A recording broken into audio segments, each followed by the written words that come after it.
Okay. Isang magandang pagpapalang umaga po sa ating pong lahat mga kapatid. Po. At ako'y nagpupuri, nagpapasalamat sa Panginoon na muli ay makatao ang palad, kasama ang bawat isa po sa atin. Po. Medyo ilang buwan na rin po na po ay hindi nakatungkong sa lugar na ito. Dahil nga po doon sa ating nga pong gawain, doon nga po sa saksak. At syempre po, ako po ay nagpapasalamat sa Panginoon sa buhay ng bawat isa po sa inyo. Tingin sa ating nga pong, siyempre po ulit sa Panginoon, sa ating nga pong tagapanguna kay PK Ronnie, na kung nga po patuloy na sumusuporta po. At siyempre sa bawat isa po sa inyo, sa gawain doon po sa ating nga pong Dr. Church dyan po sa Santa Maria. Sa ngayon po ay meron pa rin pong mga gawain doon, yung pong pastoral at saka po yung mga siyata at ito pong pasilidad. Sapagkat tayo nga po ay nakadesenyo po sa isa pong mini camp site po doon po sa ating nga pong lugar din nga po sa Santa Maria, sapagkat yun po ay may lawak na kulang naman 3,000 square meter and matagal din yung panahon na yun po ay na kumbaga ay hindi po nagagalaw sapagkat sa ilan nga po mga kadahilanan. Pero salamat sa Panginoon sa patuloy niyang pagbibigay pa rin ng mga pangitain na binibigay sa ating tagapanguna o kung patuloy na yun po ay sa katuparan. At marami nga po mga gawain ngayon ng COG. Ilan po yung ating po mga church na ginagawa ngayon. Sabi mo nga po, ngayon ay panahon ng pagbubuo, panahon ng pagtatayo, at maaaring sa kabilang taon ay panahon ng pag-aani. Kaya umanda po tayo this coming year 2022 ay panahon ng pagdaragdag ng Panginoon ng mga kaluluwa sa bawat iglesia. Kaya kumanda po ang bawat isa po. And sa umaga po ito mga kapatid ay tayo po ay patuloy na nagaganap po at nakaupo sa kanya pong harapan upang patuloy na mapakinggan ang kanyang mapangyarihan salita. Na siya po natin nagiging kalakasan sa bawat sandali ng ating buhay. Kaya naman po tayo po ay magbukas sa ating po mga Biblia dito po sa aklat ng unang Korinto 15:58. 1 Corinthians 15:58. At alam ko po na ito pong verse na ito sa 1 Corinthians ay atin na pong laging nadadaanan at nakikita at maaaring ito naging isang inspirasyon ng bawat isang mananampalataya na katulad ko at ito po yung nagbibigay sa akin ng malaking kagalakan sa tuwing mababasa ko ito pong 15:58 ng 1 Corinthians. Ang sabi ko ay ganito mga kapatid, kaya nga mga kapatid, magpakatatag kayo at huwag matitinag, magpakasipag kayo sa gawain para sa Panginoon, yamang alam ninyong di nasasayang ang inyong pagpapagal para sa Kanya. Patuloy po pinagpapala ng Diyos ang bahaging ito ng Banal na Kasulatan na ngayon po ay atin pong pagbubulay-bulayan. Ito pong talatang ito mga kapatid ay pakiusap ni Pablo sa mga taga-Korinto.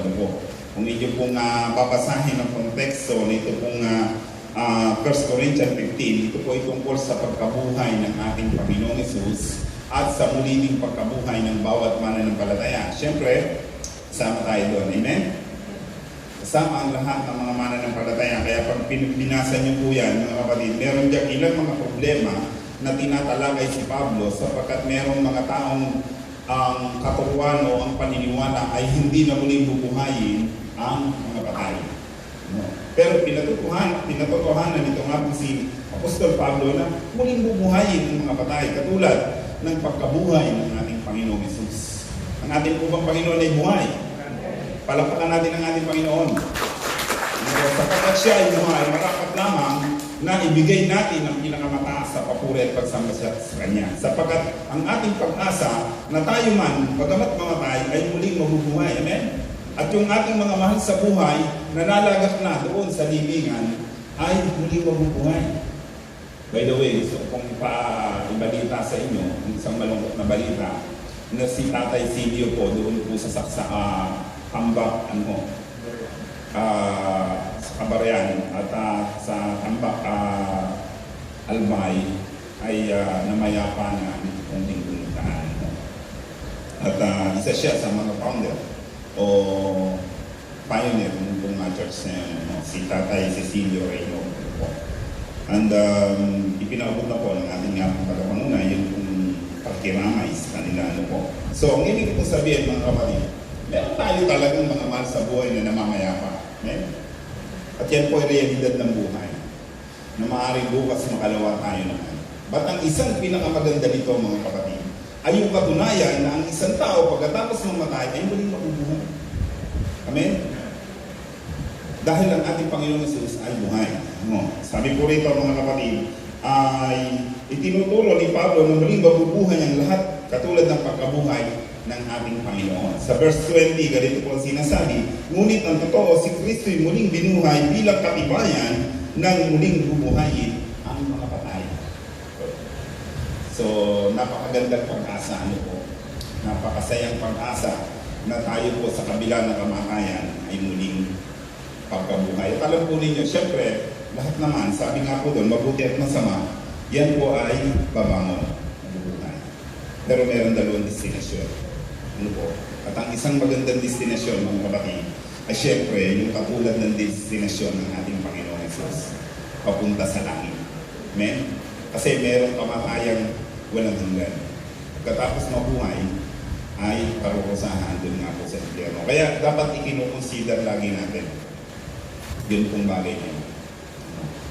Kasi doon dapat nakapokus ang ating nga pong pananaw. Kaya nga sabi nga po ng Biblia mga kapatid, isa-isip ninyo ang mga bagay na panlangit at hindi ang mga bagay na panlupa. Diba?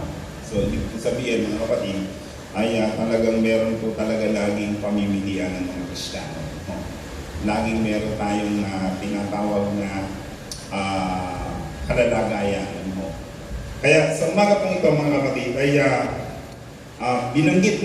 binanggit niya ang mga bagay nito hindi upang magwalang bahala ang bawat mananampalataya noon, ngayon sa kanilang pag-asa.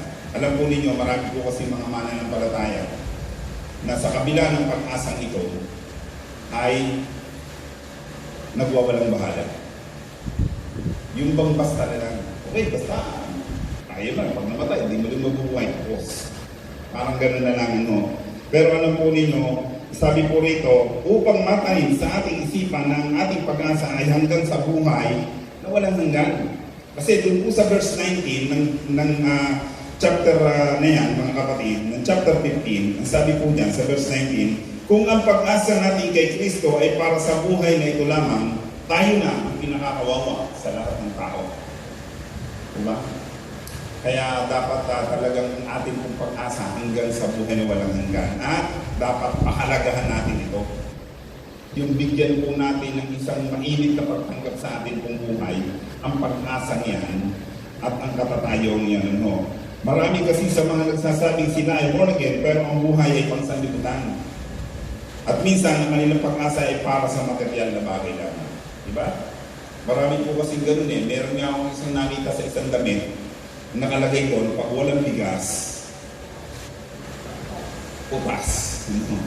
Sabi po ron, pag walang bigas, utas. Well, sa katatayuan naman po talaga natin, syempre, kapag walang bigas, ano ba talagang kakainin mo? Pero sabi mo nga din sa bundok, yung mensahe ko to, dito naman kahit walang bigas, di ba, merong kamote, merong saging, merong ano man na pwedeng ikabuhay. Ano po? At dapat nating tandaan mga kapatid na sabi ko, hindi lamang sa tinapay na bubuhay ang tao. Pagamat napakalawak po ang ibig sabihin na naman. Pero sa ating mananampalataya, alam natin kung anong ibig sabihin nun. Siyempre sa hindi mananampalataya, sa medyo malalayo, sasabihin nun, sige nga, kainin mo nga pananampalataya mo. Kainin mo nga kung mabubuhay ka. Ano po. Well, napakalawak po kasi yan. Pero isa lang ang ibig sabihin mga kapatid. Ano? Dapat tayo po ay mabuhay sa pananampalataya mo. Minsan, ang katulad ng mga taga-sanlibutan ng ating katwiran na sa verse 7 ito, makikita po yan. Ano? Ng 15:32. Kumain tayo, tuminom, sapagkat bukas tayo ay mamamatay.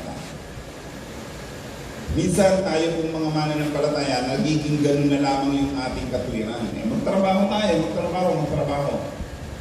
Tapos kumain, tapos bukas mamamatay ng tao. Bagamat sa isang banda, lahat naman talaga ng tao mamamatay. Sino ba tao hindi mamamatay? Pero baka meron tayong nakakalimutan sa buhay na ito bilang isang mananampalataya. Baka meron baka sa atin pong paggalaw sa araw-araw, sa ating pagsasalita, sa ating pagkilos, ay meron tayong nakakalimutan na mahalagang bagay na ipinalalabos sa atin ng talatang ito. No? Sa ating susing talata ay may makikita natin ang ilang katotohanan na dapat taglayin ng bawat isa po sa atin. Amen? Dito po sa 1558. At dito po, nais ko pong umikot yung pong ating mensahe. No? Merong ilang bagay dito na nais ko pong puntusan. Una, ang salitang magpakatatag. Sabihin po ng lahat magpakatatag. Yan, ano po. Alam po ninyo, ito pong pandemic na ito, marami itong mga bagay na kung saan ay nakita natin na hindi naging matatag. Yun pong paninindigan ng iba. Yung pananampalataya ng iba, yung negosyo ng iba, yung kanilang mga katwiran, talagang hindi naging matatag. No? At pero sa atin, ang pinangalala pa rin ng sumulat ay yung tayo ay magpakatatag. Ibig sabihin, manatili sa kadalagayan. Ano? Kailan ba natin naririnig ang salitang magpakatatag? Kailan? Diba, sasabihin natin, imasin natin ang likod ng isa, hindi na sa likod natin, at sasabihin natin, magpakatatag. Kailan yun? Di ba kapag may namatayan? Kapag ka mayroong namatay o di kaya may nangyaring napakapangit na pangyayari sa kanyang buhay, sinasabi natin yung magpakatatag ka. Diba? Ibig sabihin mga kapatid, ang word na magpakatatag ay binabanggit at malimit nating marinig kapag ka mayroong trahedyang nangyayari sa buhay ng isang tao. Ito, binanggit ni Pablo, magpakatatag. Kasi bakit? Meron kasing problemang nangyayari sa kalipunan ng mga iglesia noon, ng mga naunang Kristiyano noon, na sila'y naliliglig, dumadaan sa pagsubok at nawawala yung pag-asa. No, kaya sinasabi ni Pablo, magpakatatag kayo. Sabi po rito mga kapatid, ang mga taga-Korinto ay naliliglig ng maling aral na hindi na muling mabubuhay ang mga patay, at dahil dito sila ay ayaw nang gumawa sa ubasan ng Panginoon. Minsan dumarating sa atin yung ganung bagay, di ba? Hindi naman ako napapansin ni Pastor. Hindi naman ako binibigyan ng halaga. Hindi naman, parang wala naman nangyayari sa ating ginagawa. Yun bang ating katatagan, o sabihin na natin, yung ating laman ay naliliglig. Kaya minsan ayaw na natin magtuloy sa gawain ng Panginoon. Sabi pero ito, may mga taong nagsasabing sila'y matatag. Actually, pag sinabi ko po ngayon, tinanong ko, kayo po ba'y matatag? I know, amen kayo dyan. Amen kayo. Sabi nyo, amen, matatag kami. Pero minsan dumarating pa rin sa buhay natin na tayo mismo, alam natin kung hanggang saan lang yung ating laman.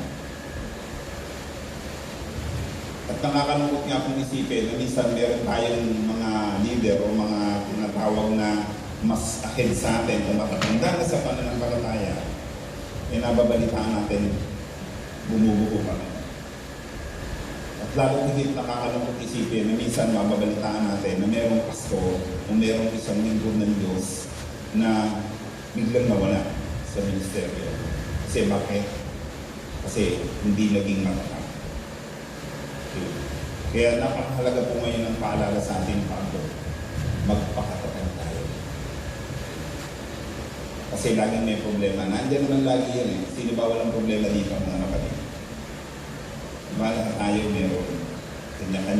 Kanya-kanyang antas tayo ng problema na kinakaharap. Maaari sa buhay ng ating mga anak, sa ating negosyo, sa ating mismong sarili, dumarating talaga yung mga ganyang bagay. Pero isa pa rin ang sinasabi sa atin, even sa mga hindi mananampalataya, binabanggit nila ito. Binabanggit nila ito, ba yung magpakatatag? Nababanggit nila. Okay. Ang katatagan ay ginagawa o nilalagyan ng puto. Ito, mga kapatid. Hindi po pwedeng tumayo ang isang bagay, lalo higit sa construction sa amin, sa pastor. Para maging matatag ang isang bagay, kinakailangan mo magkaroon muna ng pag-aaral sa kanya. Siyempre sa construction, pag-aaralan mo yung lupa, ang klaseng anong klaseng lupa yan. Kaya nga mayroong mga soil test, gaano patigas, pag malambot, so kailangan mong gastusan. Puhunan na. Ganun din po sa ating pananampalataya ng Panginoon. Para maging matatag ang ating pananampalataya, kailangan nating mamuhunan. Gusto nating maging matatag ang ating pananampalataya, nakahalo-pipip lang tayo din sa loob ng ating bahay. Hindi tatatag yan. Ayaw mong makisama sa mga kapatid sa pananampalataya. Ayaw mong manalangin. Ayaw mong magbasa ng Biblia. Hindi talaga tatatag. So, kailangan natin ng puhunan upang maging matatag ang pananampalataya na ang pinag-uusapan. Katulad ng isang bahay. Gusto mong tumatag ang bahay mo, gumanda, puhunan mo sa ating pananampalataya. Amen? Kaya kapag tayo dito tulog-tulog, huwag tayo umasa na tatatag. Well, madali lang kasing sabihin yun eh. Madali lang kasing sabihin na tayo matatag. Pero kapag dumarating yung mga pagsubok, doon na po natin nalalaman ano po. Maging sa ating buhay, hindi ka maaaring maging matatag nang wala po tayong ginagawa. Amen? Okay, ang isa pang punto mga kapatid, ay huwag matinag. Sabihin ng lahat huwag matinag. Halos parang magpapareho lang, di ba? Yung maging matatag. Siyempre, para maging matatag ka, kailangan ng huwag matinag. To prove na ikaw ay matatag, kailangan hindi ka gumagalaw o hindi matinag. Pero alam po ninyo, meron tayong mga taong nakikitang matatag, pero bigla parang nawawala. Naalala ko yung sports o yung laro na buong braso. Di ba? Buong braso. Alam po niyo, hindi lahat ng malalakas doon o hindi lahat ng muskulado ang siyang nananalo. Minsan, meron doon na akala mo, hindi ito. Maliit. Pero nung naglaban na, dun sa malaki, hindi natinag yung maliit. Hindi natinag. So alam po ninyo, minsan makikita po natin ang katatagan kapag tayo po ay hindi natitinag na. No? Kaya napakahalaga ng dalawang yun. Napakahalaga. At syempre, sa ating pong buhay, paano natin makikita yung bagay na hindi tayo natitinag sa ating pong buhay? Syempre, napakarami yan. Una sa ating pagsasalita lang.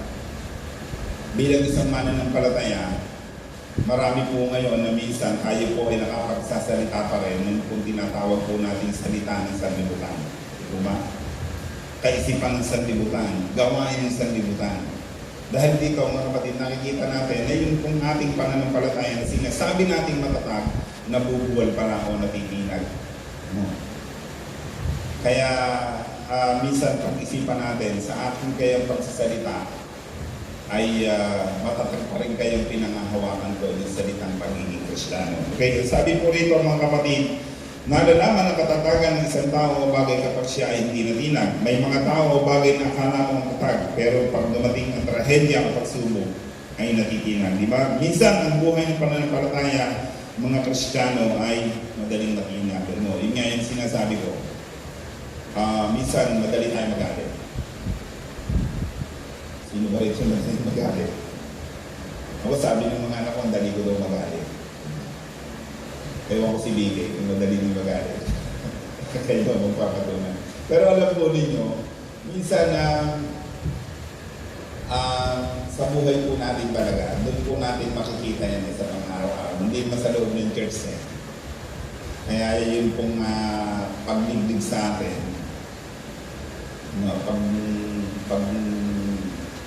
Yung earthquakes ng buhay, yung earthquakes ng buhay, nasa pang-araw-araw po talaga yan sa pamumuhay po natin. Kaya sabi po rito mga kapatid, minsan ang akala natin bilang mananampalataya, tayo ay hindi na natitinag. Sabi ko nga sa material na bagay, di ba? Dumarating, halimbawa, ang ating hanabuhay. Paano natin ipuprove na tayo talaga ay mananampalataya sa ating hanabuhay? Hindi ba tayo nandadaya? Hindi ba tayo nagsisinungaling sa ating pong mga hanap buhay? Yung po bang mga gano'n Kasi kapag nagawa natin yan, mga kapatid, yung mga bagay na yan, siyempre, natinag na tayo. Naliglig na tayo. Kaya ang sinasabi ko sa atin at paalala, huwag po tayo matitinag. Kasi yung earthquake sa buhay, malimit po yan. Malimit po. Okay. Sa samahan. Diba? Yun pong ating samahan bilang isang mananampalataya. Dito malimit, masubukan yun pong digdigan. Naalala ko nga po sa PIMA. Meron po talagang mga bagay talaga dyan na talagang ang bibigat ng sitwasyon. But still, kami po ay nagpupulit ng papasalamat sa Panginoon sapagkat yun po talagang samahan ay hindi po talaga nadudungisan ng kung tinatawag nating pera o kung ano pa mga masasamang bagay.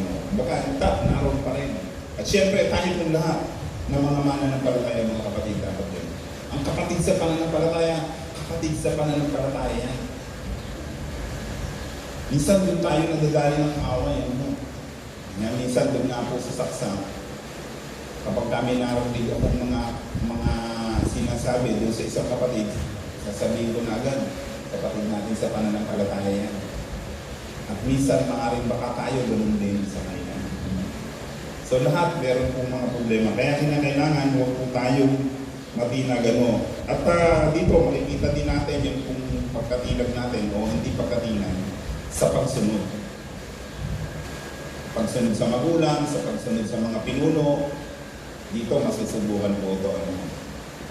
Kaya obserbahan po natin ang ating pong buhay, pananampalataya, baka po sa ating pagsunod, tayo po pala ay natinag na. Yun pong ating pananampalataya. But syempre, laging sinasabi, huwag po tayong matitinag. Okay, pantatlo mga kapatid. Kasunod, magpakasipag sa gawain para sa Panginoon. So, alam po ninyo, mga taga-COD, masisipag yan. Amen? Masisipag yan sa gawain, sa pang-araw-araw na buhay. Kaya tayo ay nakakaagdol, sabihin na po natin. Meron talaga na halos na gumigising ng madaling araw sa paghahanap buhay. Pero alam po ninyo mga kapatid, dapat lagi natin isipin, ito bang ginagawa natin ay para sa Panginoon? Dito marami kasi tayong mga bagay. Ako minsan iniisip ko, ito ginagawa ko para sa Panginoon ito. Halimbawa, sa saksa. Dami-dami na nga natin nandoon. Siyempre, sa tulong at biyaya ng Panginoon, meron na tayong mga nagawa. Mula nga po doon sa mga titulo ng lupa hanggang sa church building, hanggang sa mga facilities, mga spiritual life ng ating mga kapatid doon. Pero minsan dumarating sa punto ng buhay ko, tinatanong ko, ginagawa ko ba ito para sa Panginoon o dahil gusto ko lang mag-wish yung aking mga Pinoon? Iniisip ko, sabi ko, baka mamaya ginagawa ko lang ito para magpasipan. Pero alam po ninyo, sinasabi po rito mga kapatid, magpakasipag tayo at gawin natin ito para sa Panginoon. Maraming Kristiyanong gumagawa, tumutulong sa gawain, pero ginagawa niya yun hindi para sa Panginoon. Well, baka nga minsan doon. Sabi ko, minsan parang nahihiya lang tayo sa pastor natin. Doon po sa saksa, lagi ko sinasabi, linggo-linggo, kinukulindig ko yung mga kapatid doon. Mga kapatid, meron tayong humayin galon. Meron tayong humayin dyan. Meron tayong mga damo na tatakasin. Meron tayong mga facilities sa pangangalagaan. Hindi ako magsasawang sabihin dito sa inyo. So, meron man dumarating. Minsan, ano po. Pero lagi kong pinapaalala sa inyo, gagawin niyo yan, hindi para sa akin. O hindi para sa inyo. Sapagkat ginagawa natin ang lahat ng ito para sa Panginoon. Amen? Minsan meron tayong ginagawa dahil may bayad. O di kaya meron tayong pabor na makukuha rin. Napakabigat po nun sa gawain ng Panginoon. Minsan, dahil libre ang oras niya. Dito, marami ding nadadali dito. Sige, sama ako. Libre mo lang ako ngayon eh. Ay, libre lang ba bibigay natin sa Panginoon? Libreng oras lang ba ang kaya natin ibigay sa Panginoon? Pero gawin natin ito para sa Panginoon. Kinukuha ng Panginoon yung ating oras. Sabi ko sa saksa, yung tatlong leaders ng men's, women's, at saka youth. Lagi kami nag-meeting. Kinuha ko yung listahan ng mga ng lahat ng miyembro ng kanilang ministeryo. So hanggang ngayon, hindi pa rin yun ipo-forward sa amin. But lagi ko ang sinasabi kasi nila, Pastor, paano mo bang gagawin namin? Sabi ko sa kanila, simple lang. Kasi sinasabi nila, kasi hindi naman mo kami magaling sa ganun. Hindi. Isa lang naman ang hihingin sa inyo, oras lang. Oras. Kasi kahit anong galing mo, kahit anong talent na nasa iyo, pag wala kang oras sa Panginoon, wala yan. Pag wala kang panahon sa Panginoon, pag wala tayong panahon na inuukol sa Kanya, wala yan. Kung kukupitin lang natin yung oras natin at inibigay natin sa Panginoon, Panginoon, ito, meron akong 2 oras, sama ko sa iyo. Sa palagay niyo kaya, magiging katanggap-tanggap kaya yun sa Panginoon. Maaaring dahil nagkaya ka gan, di ba? O alin lamang ng katawan, yung ating nga pong ipinutong tao ay ibinabahagi sa gawain ng Panginoon. O maaaring dahil may kakanayan tayo, yun yan, sinasabi ko pang talento. Dahil may talent ba tayo, tutulong na tayo sa gawain para sa Panginoon. Hindi po mga kapatid, no? Ang gawin natin ang lahat ng ito, magpakasipag tayo sa gawain para sa Panginoon. Sabi ko nga, masipag tayong lahat. Maghahanap buhay tayo, well and good. Bubuhay natin ang pamilya natin. Pero paano yung gawain ng Panginoon? Sabi ko nga, ang daming gawain ngayon ng church. Yung silang church, under construction, nakaprocess na sila. Salamat naman sa Panginoon sapagkat ang mga kapatid natin doon, kahit ilan pa sila, talagang may mga skill, no? At pinangatawanan din nila. Nung isang beses, isang araw, nagpunta kami sa BK doon. Wala talagang nakatayo kundi yung pero lumipas ang 1 linggo, nakita na namin yung mga post kaya ayun. At sabi nga ni Miguel kanina, and uploading na nila yun. Doon po sa atin pong church, kay Pastor Norman sa Bantig. Ang laki din ng lote na kung nila sa biyaya po ng aming Panginoon sa pangkagitan ng aming taga-pamuna, ay napunuan yung nga pong lote na yun. And ngayon po ay under construction pa rin siya. Yun pong sa ating carousel, pag kayo po'y nakapunta sa carousel, ay makikita nyo din po yung ginawa ng Panginoon sa buong nila, Pastor o nila, Elder Abet at ni Sister Angie. Sabi nga nila, sabi nila ngayon, sa anong isang araw, sabi nila, Pastor, titigil muna namin yung gawain doon. Sabi ko, okay na naman parang bukas pupunta sila ni kayo doon na binisitahin. So, sa Saksak, ganun din, di po ba? Sa Bicol, meron din po tayo mga church building doon, ano po. So, alam po ninyo mga kapatid, sabi ko nga, maaaring ito ay ginagawa ng Panginoon niya. Maaaring sa susunod na taon, sa mga darating na taon, ang paglalagay naman ng kaluluwa sa mga iglesyang itinatayo. Well, tayo, ano bang magiging bahagi natin? Magpapagal ba tayo? Magpapasipag ba tayo sa gawain sa Panginoon? Ang isang munting panalangin mga kapatid ay makalatutulong ng malaki para sa gawain ko. Okay. So, ang paalala sa atin mga kapatid, laging gawin natin ito para sa Panginoon. Amen? Okay. Sabi po rito sa Filipos 4:13, ang lahat ng ito magagawa ko dahil sa lakas na kaloob sa amin ni Kristo. Sabi po rito mga kapatid, hindi kailangan napakarami nating alam o kakayanan para makagawa sa gawain ng Panginoon. Hindi natin kailangan talaga yun Ang mahalaga talaga dito, nagkakatulong-tulong tayo. Kung tayo ay may oras, ito ay sapat na. Amen? So, kaperasang oras. Maaaring isang araw yan, maaaring 8 oras yan, maaaring pero ginawa natin, binigay natin para sa Panginoon. Number 4, kahuliwalihan. Ito yung maganda na punto dito po sa verse na to. Hindi nasasayang ang ating pagpapagal para sa Kanya.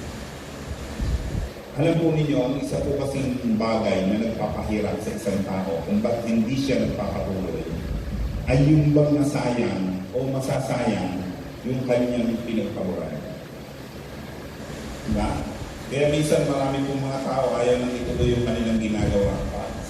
Sayang lang yata ang oras ko dito. parang walang mangyayari dito. Alam po ninyo sa gawain ng Panginoon, kailanman walang sayang yan, walang tao. Basta binigay mo yan para sa Kanya, hindi yan masasayang. Sabi po rito mga kapatid, ang isa sa itinutulong dahilan ng katamaran sa gawain para sa Panginoon ay ang pagkasayang o yung walang kahihinatnan. Nakakalungkot isipin na minsan nangyayari, minsan sa buhay pa ng isang pinuno, yung bang ayaw na niyang umantas yung grado ng kanyang posisyon. Diba? Halimbawa, ako naman gitara na lang. Nandito na lang ako, yung walang lumayo kasi baka kung saan pa ako dahil hindi pastor. Ako naman taga-dilis na lang ako ng church. Dito lang ako sa Kalamba. Ayoko kasi pumunta sa akin. Ayoko nang tumaas. Dahil sa akin. Hindi po dapat yan. Sa atin pumungay. Tawagin tayo ng Panginoon sa mas mataas na antas ng pananampalataya at pananampalataya. Well, mas maganda. Amen? Kaya dapat tayo po, kasi bakit? Hindi kasi nasasayang ang aming kapagal para sa Kanya. Unless na sinasabi natin, hindi, para sa church of God naman ako nag-galaw. Talagang nasasayang naman po. Sa larangan ng negosyo, walang tao o kumpanya magsasabing magtayo tayo ng negosyo sapagkat ito'y malulugi. Meron bang gano'n? Magtayo tayo ng negosyo, malulugi lang din naman eh. Walang gano'n. Tayo mga tao kahit small na business, niisip namin kumita. Meron pakinabang. Meron matitira para sa atin. Alam po ninyo, ito po yung sinasabi ko. Na pag tayo gumawa sa Panginoon, maliit man yan o malaki, hindi masasayang yan. Tutubo at tutubo yan. Amen? Kaya sabi nga, tiniyak ng sumulat na hindi masasayang ang ating pagpapagal para sa Kanya. Gaano na ba kapagalan ang ginawa natin para sa gawain ng Panginoon? Gaano na bang pawis ang ating ibinuhos para dito? Gaano na ba kalaking pera ang ating inalpasan para sa Panginoon? At gaano ng kalaking oras ang ating ginugol para sa Kanyang gawain? Kung gaano man yan, kapatid, hindi yan masasayang. Sapagkat sa paggawa sa Panginoon, walang masasayang. Amen? Sabi po rito, mga kapatid, kung sa buhay na ito tayo ay nakikipagsapalaran sa mga bagay na kailangan natin, mas lalo tigit para sa gawain sa Panginoon. Diba? Nakikipagsapalaran tayo sa negosyo, inaasahan natin, tutubo yan. Sabi ko nga, nakukuwento ko kay Pastor, meron kaming project ngayon. Yan ang aking anak na si Kia. Laki na ng lugi ng anak ko. Naawa na ako sa aking mga anak. Sabi ko na ganun talaga. Kaya na tututo sa ating mga karanasan. Sabi niya, tayo nagpapasweldo na ako nung wala na tayo. Sabi ko talaga ganun. At least, para huwag na lang iniisip ko, pinanalakas ko na lang ang loob niya. Siya naman, nagiging kalakasan ko na sabi ko sa kanila, basta tuloy lang natin. Ang mahalaga ay huwag tayong masira sa ating nga pong kliyente. Kahit pa yan ay sabihin na natin, lugi na tayo, nasa 2 months na po kasi, hindi visit namin, ipapasweldo kami ng ano. Sabi ko, basta tapusin niya, yung walang masasabi yung kliyente. Kasi marami pong construction na yun, iniiwan ng kontraktor. Kasi siguro inisip nila na sayang lang ang propaganda. Pero alam po niya, sa gawain ng Panginoon, wala namang masasayang talaga. Amen? Kasi ang Panginoon ang gaganti sa atin. Sa Diyos, walang bagay na hindi niya gagantiin. Depende sa laman ng ating motibo. Walang bagay na masasayang. Depende nga lang yun sa kung anong laman ng motibo ng ating nga pong ginagawa at pagtatrabaho sa Kanya.